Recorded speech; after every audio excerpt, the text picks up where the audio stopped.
In gacha games, the best characters tend to be the rarest ones. I mean, from a business perspective, it makes sense. If you can make gambling addicts spend hundreds of dollars on a pixelated model, why wouldn't you?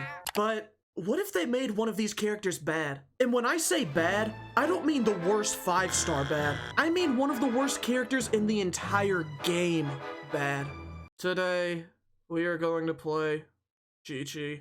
But before we start the challenge, I would like to give a quick shout out to this video sponsor, Opera GX. They've been here before and they're back here today. Mainly because I enjoy this product and I actively use it. The main feature I use from Opera is their video pop-out window. If you ever wanted to know what I'm doing during these challenges, I'm watching a video thanks to this. I don't have a second monitor, so this feature alone makes these challenges a lot more enjoyable for me. Another aspect of Opera GX I enjoy is their mods. They offer a variety of different sounds, themes, and wallpapers to choose from to help you create your perfect browsing experience. I originally used the Traveler set, but after looking in the GX store, I found this really cool wallpaper based on my wife, so of course I had to choose it. This one's unique in that the wallpaper and theme change based off of light and dark mode. You can also create your own mods and make this monstrosity. And if you want to disable or enable these things, just click this button on the side and customize to your heart's desire. At this point, you may be thinking, MistahFeet, you're so funny and attractive, but I've already got my bookmarks, browsing history, and cookies on another web browser. I don't want to lose that information. Well, the solution is pretty simple. Just come over here, go to synchronization, import bookmarks and settings, then click import, and you're golden. So go ahead and give it a try using my link in the description. Thanks again to Opera GX for sponsoring this video. Now let's get back to the challenge. Here are the rules. We can only use QiQi. All swords are allowed, including 5 stars. And lastly, no healing food. I can't believe I'm about to say this, but let's see if we can beat Genshin Impact only using QiQi. And no, you don't deserve an anime opening. We start our journey similarly to how my life began. Accidentally. Going into this account, I was not expecting to get a QiQi. I was actually planning to get someone else. But that didn't happen. We went looking for gold, but came back with only dirt. Well, damn. But hey, at least we got a 4-star sword, so let's go ahead and give it to her so we can start this challenge. To begin, our first obstacle is Amber's domain. Those who have seen the Barbara video know how important height is in these playthroughs, and by just looking at QiQi, you can tell how much she will struggle. In order to activate the skip, we need to climb this rock and jump over to the top of the door, which is difficult for QiQi because she is a child. Child characters have the smallest jumps in the game, so this tiny gap was problematic for our little QiQi. She even managed to fall down this little space, meaning we had to teleport out in order to leave. Eventually, we made it up the rock with QiQi and managed to glide over to the respawn zone. There you go, QiQi, there you go! Our next stop was Lisa's temple. QiQi was able to do this skip, but similarly to Barbara, it was only because of this invisible platform. QiQi normally wasn't even close. Lastly, we have Kaya's domain. When it came to the spikes, we did have the opportunity to ice bridge. It wasn't much of an opportunity, but the window was open for just a little bit. Even without ice bridging, QiQi can make it past the spikes. Just barely though. With Kaya done, we can start grinding to reach the next part of the main quest line. Ooh, 4-star, please be a sword. Please be a sword. Slip now is to grab ourselves a raptor. Let's go. Aren't those extinct? Beep beep, beep beep, beep beep. Are you another 5-star?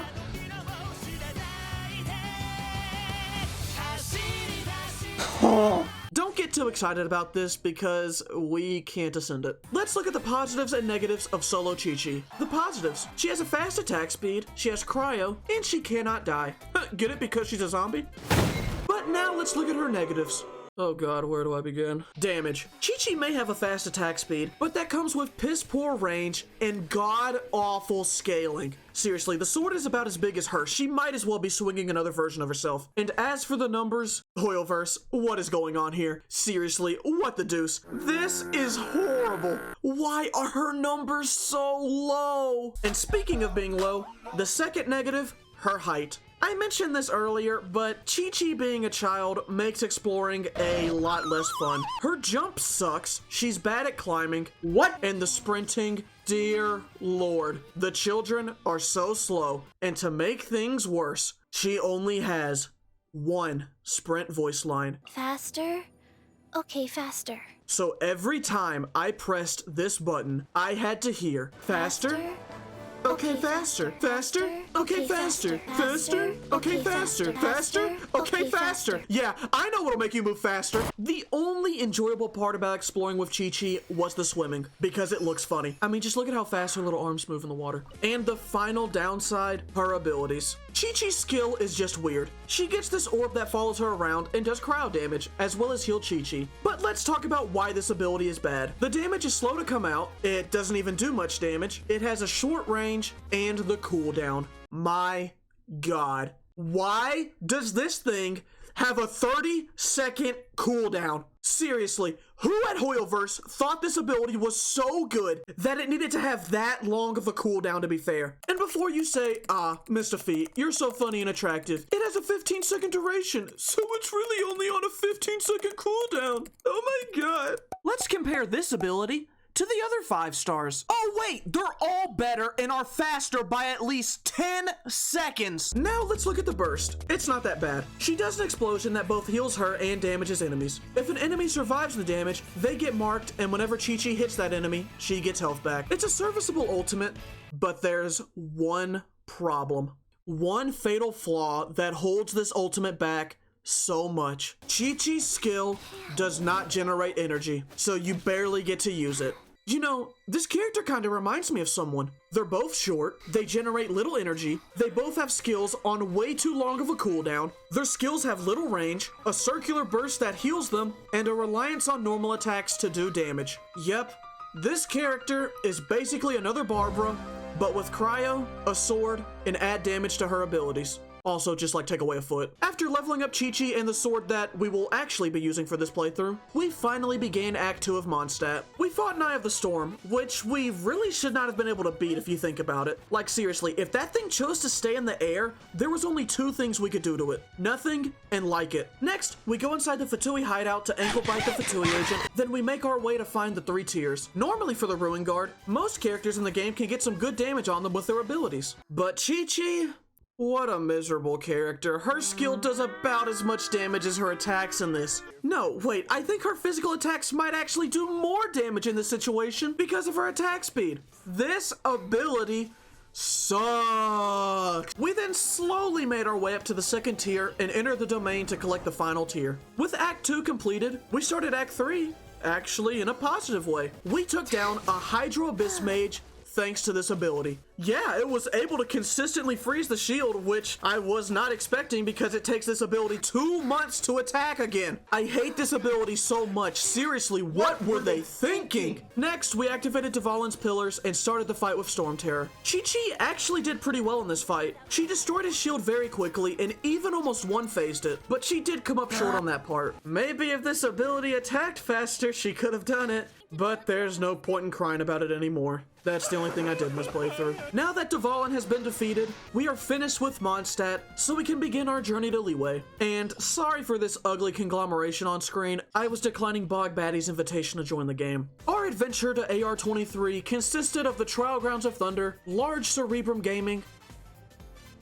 Yes! Woo! Orders given, orders received, huge GG! An unfortunate daily commission, and of course, the door. Oh, I've been on the low, I've been taking my time. Some things never change, even though I really wish they would by now. And yes, I know about the back entrance, but I will never use it. Please stop commenting about it. Or, you know, you can keep doing it because it'll help the video out. Additionally, we had our boss fight. QiQi actually does very well surviving against her own boss. She can literally hug the flower the entire time, since whenever it has the ice field up, QiQi can just out-heal it. However, she does do very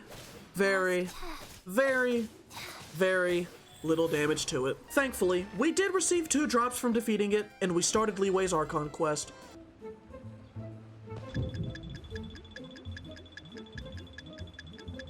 Huh.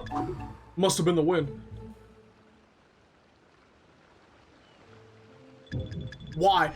To begin, we fended off some troops at the Deer's place. Even though we get reduced cooldowns here, we still cannot get 100% uptime on our ability. Yes, even with an 18-second cooldown, this ability still goes away before it can be used again. The burst has a shorter cooldown than this ability, and because of the energy regen, I was able to use my burst more often than my skill. Yes, I'm serious. You cannot make this shit up. Again, who at Hoyoverse thought this ability was so good that it needed to have a 30-second cooldown? Next was Mountain Shaper. After going through multiple rocks, we found the correct person, then immediately ran away because I really did not want to fight that large Geoslime. That thing.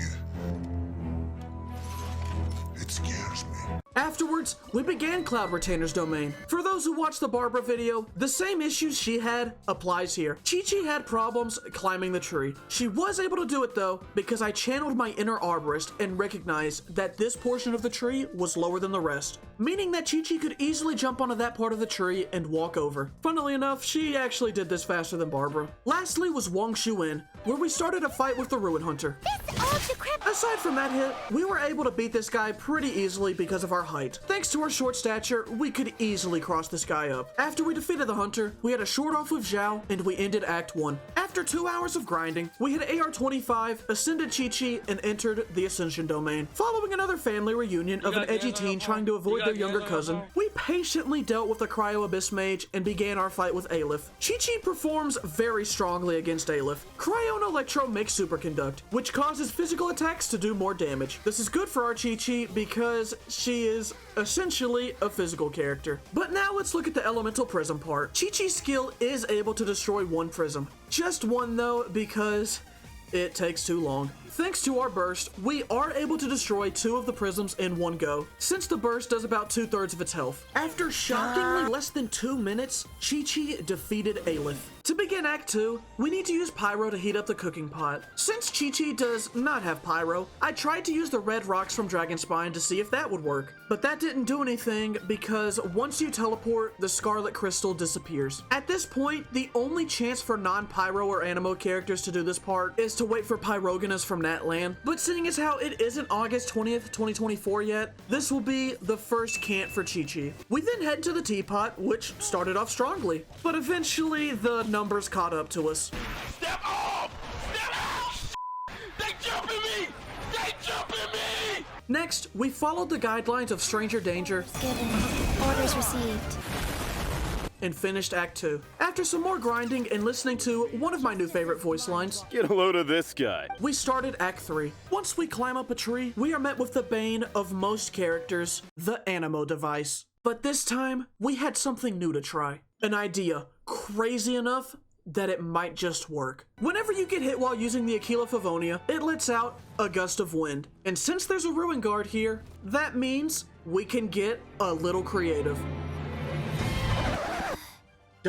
Okay, you have to admit it was a pretty clever idea. Instead, we just hit the device, which seemed to work. Why didn't I do that earlier? After we demonstrated some self-defense against these guards, we tried to infiltrate the Fatui's papers.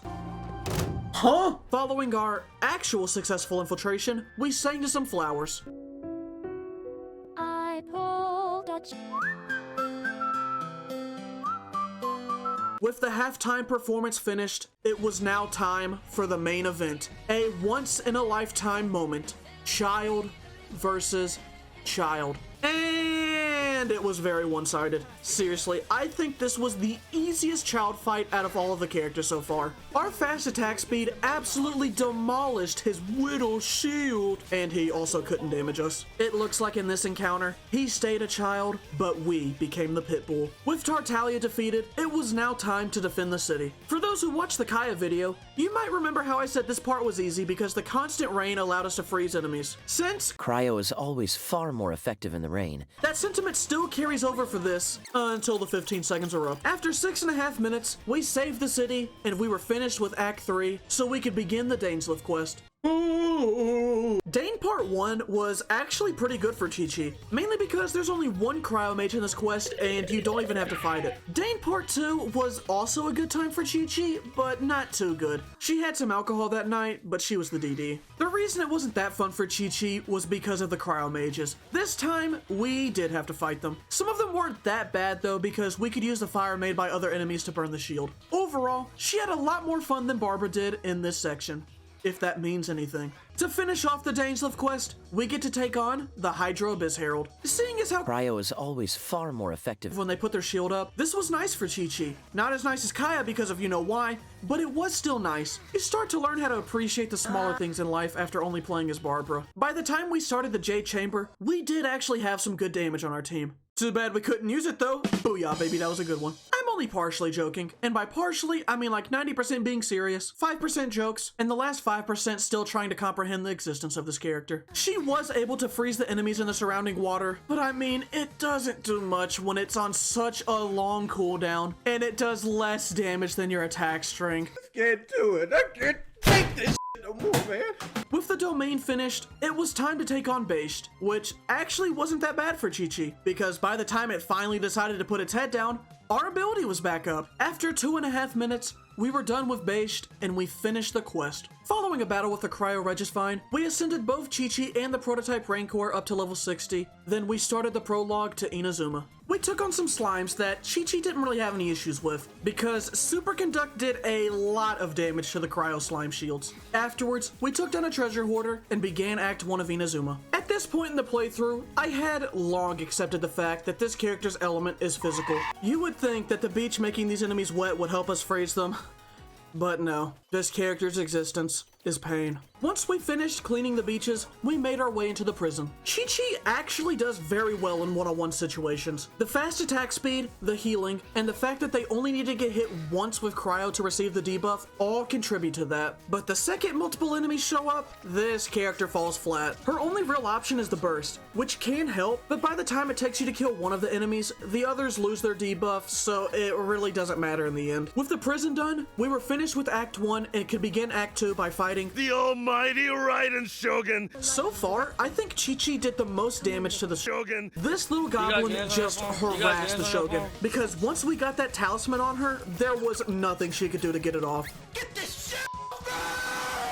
When she put the Vision Hunt Decree into action, I laughed because it really didn't change much. We got our burst at the beginning, but after 2 minutes, this is how close we were to getting it back. Following 2.5 minutes, QiQi did over a quarter of the Shogun's health, and we made our way to the Resistance. Now let me just ask you, do you really think she can do this? Opening box of Adepti Tricks. Next, we watch the literal best that the Shogun's army has to offer, lose to a child, and we are done with Act 2. To begin Act 3, we made sure to defeat both of the samurai at the same time, then we came across the Electro Pillar. Seeing as how QiQi is a big stupid dum-dum idiot poopy head, she could not figure out how to solve this puzzle, so she had to call on someone else to do it. We then watch an even bigger stupid dum-dum idiot poopy head dumbass die, then we head to the Delusion Factory. If you want further proof that this character is a physical element, then look no further than this fight with the Pyro Sniper. This ability did basically nothing to it. It only worked against the Electro Agent. This is my last time complaining about this ability, so let me just end it by saying this. This ability is going to be 2 of my reasons why. With the Delusion Factory done, we went over to the Kujo clan so we could get our attacks interrupted, and we listened to the old man. None can contend with the supreme power of the almighty Raiden Shogun and the Muso no Hitotachi! Yeah! Next, we take on Senora, and I think I found something that QiQi might be the best at. Boss fights. I mentioned earlier that she was really good at 1v1s, and it's perfect for battles like this. I mean, even when we get affected by the weather, we heal so much and so often that it doesn't even matter. It is mindless. You can literally just turn off your brain and run at the enemy the entire game. My ranked teammates must also have this mentality too. After just 3 minutes, we defeated Senora and began our encounter with Shogun!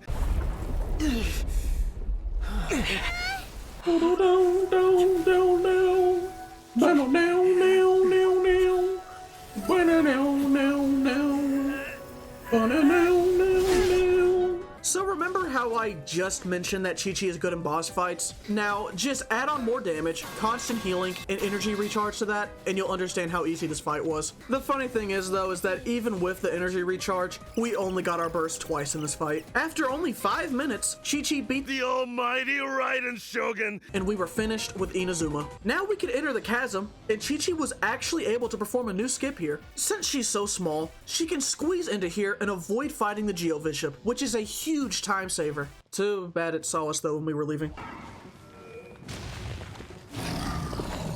Oh Oh no, bro. Don't want. We then began Dane's quest and took on 2 heralds that, theoretically, we should be very good against. But in practice, it took longer than it should have for a reason you should know by now. Next, we took on some abyss mages, destroyed the batteries, and finished the quest. So now, we have to wait until AR-35 to continue.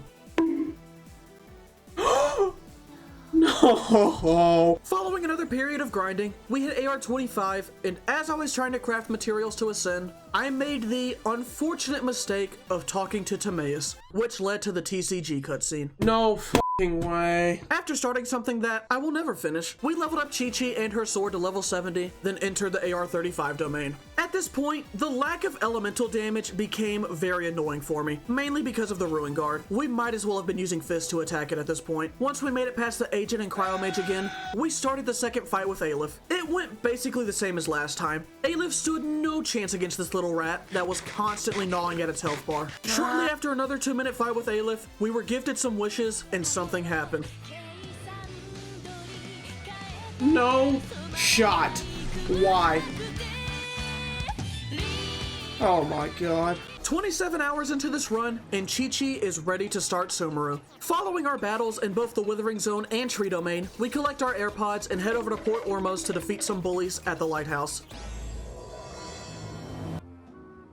For Act 3, we take on some bandits and fight the Wolf Clan for the first time. I'll use this battle as a way to compliment QiQi and talk about her second Ascension passive, which is actually very helpful in a solo run. I've mentioned numerous times already about QiQi's skill and how bad it is, but this new passive actually complements it very well. Whenever we hit an enemy, they get the talisman from our ult placed onto them. If you time the passive to complement the ability, you can basically have permanent healing up, which is how we were able to completely dookie on these wolves and finish Act 3. Act 4 had us go to the abandoned hospital to no-diff the Biggie Churls. Then we came across the Dendro Pillars. QiQi can do these pillars, but not with physical or cryo, you goober. We have to use Dendrogona. Thanks to the Dendrogona, we can activate the pillars, except for one. The Barber Heads might remember that she was just barely able to get this section done. And I mean barely. As soon as the charge attack went off, the Dendrogona disappeared. But remember that QiQi is a lot slower than Barbara. Once we pick up the Dendrogona, we have 30 seconds to teleport and reach the top to activate the pillar. But the thing is,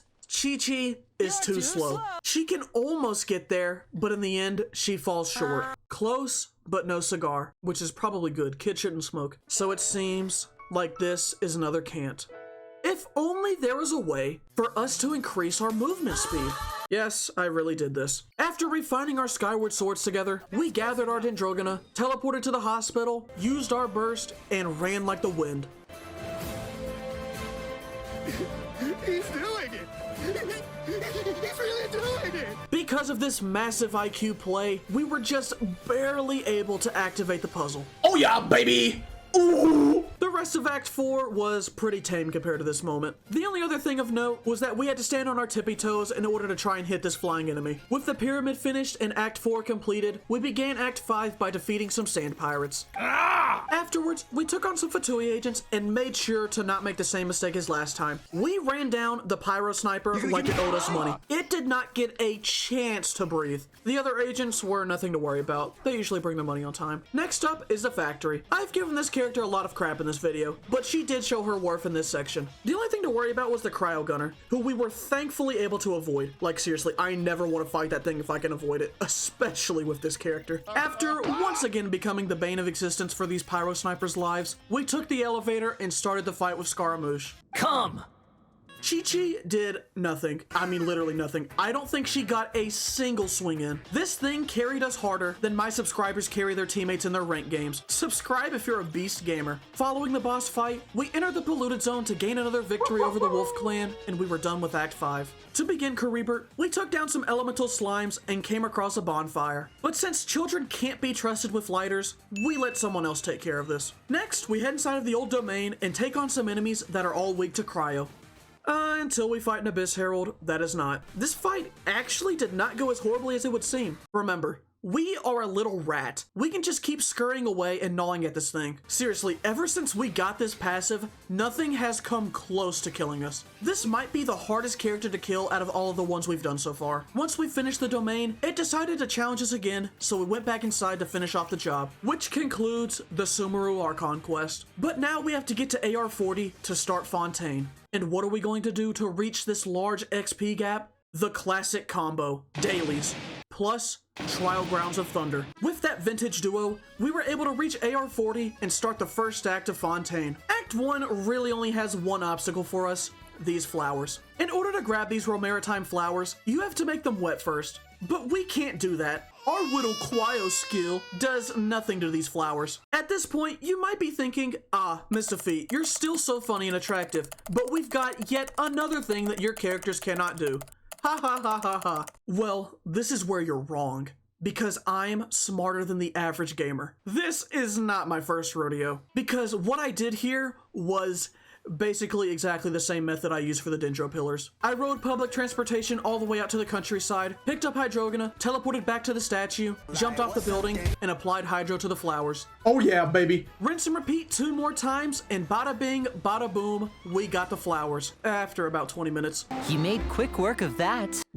The only other thing in Act 1 I could talk about is the time we played as Child, but those jokes are too obvious. After doing some diving, we entered the factory to start QiQi's first bit of combat in Fontaine. It's kind of weird to think that all of the other characters slowly got worse as the challenges progressed, but QiQi actually gets better. This Ascension passive was probably the second best buff a character got in any of these playthroughs. Only after the Eye of Perception, because that weapon quite literally has to be used. As for the enemies, most of them aren't really a problem. They either don't move or do attacks that make it to where they can't move. But these 2 mechas are built different, and I'm gonna use this as a way to call out this mecha with the shield. I hate you, quit moving so much. After spending only 7 minutes in that place, we collected the evidence and we were done with Act 2. Following many returns to the dormitories for one last rest, we began Act 5 of Fontaine. To start us off, we attempt to comfort Navia as she mourns her 2 dead friends. But for some reason, she was offended when I told her that they should have just been immortal like us, so she kicked us to the curb. And by curb, I mean this ruin that we have to go through. Haha. Inside of this ancient temple, we come across a ruin guard and a trifecta of rogues. Yeah, I learned their names now. In these situations, the best option would have been to target the ruin guard, but since we're a physical character, that's not the best idea. Our strategy then changed to just dealing with the rogues one by one until they all fall down. Even though our strategy was working, QiQi was met with an unfortunate end. Because we got knocked behind a box, and since we're so small, we couldn't get out, which led to us getting hit. Don't want. Eventually, we did make it past those enemies, and encountered a weird glitch in the trap house cutscene. I have no idea how this came to be, seriously. I normally don't record story stuff on challenge runs, but this was just too weird. And I mean, how stupid is Farina to not notice that this was a trap? I mean, look, you can see the courtroom right there. Hoyoverse, I'll be expecting 300 primos in the mail tomorrow for ruining my immersion. Afterwards, we take on some mechas guarding Farina, and if you thought we were doing some ankle biting with the Fatui agents, you haven't seen anything yet. These guards did nothing. They did not even get a chance to do anything. This little gremlin stayed on them like stank on which got us the dub. Now we get to fight the whale, and despite us being probably not even 1/100th of its size, this battle was not problematic. If this video has taught us anything, it's that QiQi does extremely well in boss fights. Whether it be from the fast attacks or sheer willpower, she will always get the job done, and it was no different here, especially with the backup from Nouvelette, who is still not my Archon. But alas, we are finally done with Fontaine. After 44 hours, 55 minutes, and 55 seconds, we beat Genshin Impact only using QiQi. This was definitely a weird run, but I will say QiQi did surprise me. Once Sumeru started, this run kind of flipped upside down. QiQi started to perform very well, and it felt like she was on track to becoming a good character. Solo-wise, this character's still not that good in a team. Since we're gonna run out of room for this tier list sooner or later, I wanted to try something new for these character-only challenges. I'm going to start rating these characters in 5 categories on a scale of 1 to 5. These categories will include damage, exploration, sustain, bosses, and ability/utility. Let's begin the inaugural rating with QiQi. For damage, QiQi gets a 2. QiQi does have a fast attack speed, but the scaling on her normal attacks bring her down. It does get better as the challenge goes on, as we've seen, but the damage or lack thereof from her abilities stop her from getting a 3. Next is exploration, and QiQi gets a 1. The child characters are not good at exploration. They are slow and they have terrible jumps. When it comes to sustain, QiQi gets a 5. This character has very few issues with dying, especially once she gets her second ascension passive. For boss fights, QiQi gets a 5. Her attack speed is able to break shields very quickly, and her sustain is just perfect for 1v1s. And lastly, abilities. For this, QiQi gets a 2. I was going to give this a 3 because of all the healing this character can get, but the skill really holds it back for me. It doesn't do much damage, it has short range, slow attacks, and the worst part, it doesn't generate energy. The burst is fine, but since it takes so long to get, you don't get many chances to use it. Overall, QiQi gets a 15 out of 25, which gives her a grade of C. And here's the rating for the other characters so far. But now that we've finished our first standard banner 5-star, surely it can only go up from here. Oh God, please. Tell me why